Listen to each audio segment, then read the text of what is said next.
মা, আচ্ছা দাঁড়াও, আমি বসার ব্যবস্থা করছি। না না, বসার জায়গা দিতে হবে না, আমি আমার মেয়ের সাথে দেখা করতে এসেছি। এ কি অবস্থা তোর? আমরা তোকে কি অভাবে রেখেছিলাম রে, তাও তুই আমাদের মুখে এরকম চুনকালি দিয়ে চলে এলি। মা, আমি জানি আমি ভুল করেছি, সেই জন্যই তো আমি কোথায় আছি কি খাচ্ছি তোমাদের আমি কিচ্ছু জানাইনি।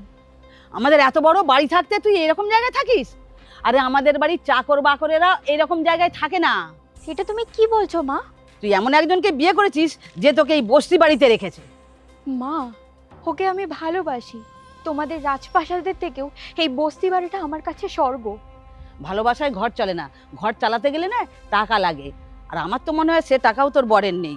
4-5 বছর পর যখন ওই ভালোবাসার ভূতটা তোর মাথা থেকে নেমে যাবে, তখন বুঝবি যে মা ঠিকই বলেছিল। মা, তুমি যদি দাঁড়িয়ে দাঁড়িয়ে আমাদের অপমান করতে থাকো তাহলে তুমি এখান থেকে আসতে পারো। এখানে আসার আমার এতটুকু ইচ্ছে ছিল না, কিন্তু কি করব, নিজের মেয়ের জন্মদিনটা তো আর ভুলে যেতে পারি না। এখনো সময় আছে পায়েল, তুই আমার সাথে ঘরে ফিরে চ। না মা, আমি তোমার সাথে যেতে পারবো না, আমি এখানে অনেক খুশিতে আছি। তোর বাবা আমাকে বলেছিল তুই পাল্টাবি না, ওই জন্য আমাকে তোর কাছে আসতে বারণ করেছিল, কিন্তু আমি তার কথা শুনিনি, তাও আমি তোর কাছে চলে এসেছি।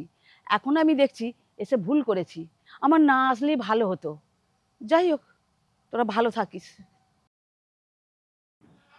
ও হ্যাঁ, তোর জন্য কিছু গিফট এনেছিলাম, ওগুলো গাড়িতে আছে, তোর কাছে রেখে দিবি, পরে তোর কাজে লাগবে। না মা, তার কোনো দরকার নেই, কারণ তুমি আমার স্বামীকে অপমান করেছো, নিচু দেখানোর চেষ্টা করেছো, অসম্মান করেছো।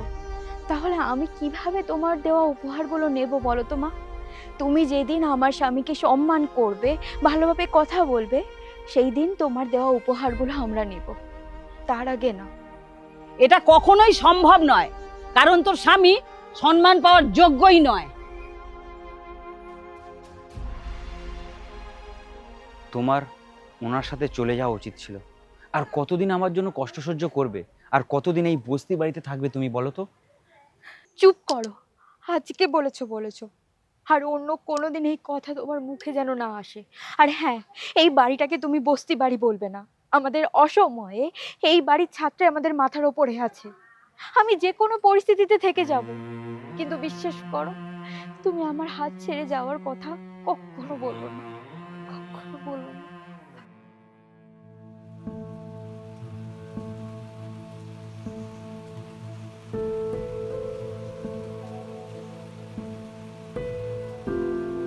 মা, তুমি এসো, ভেতরে এসো। এই 4 বছরে অনেক কিছু ঘটে গেছে, যেটা তুই জানিস না রে মা। কি ঘটেছে মা? তোর বিয়ের কিছুদিন পর তোর বাবাই পৃথিবী ছেড়ে চলে গেছে।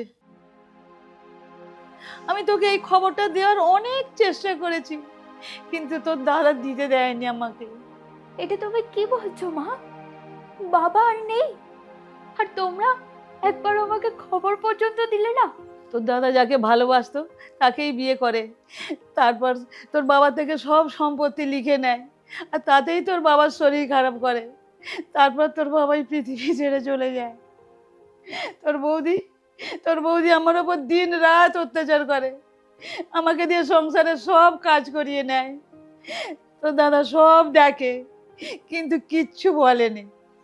আমি বাড়ি থেকে তোর কাছে পালিয়ে আসতে চেষ্টা করেছিলাম পায়েল, কিন্তু তোর দাদা আমাকে আসতে দেয়নি।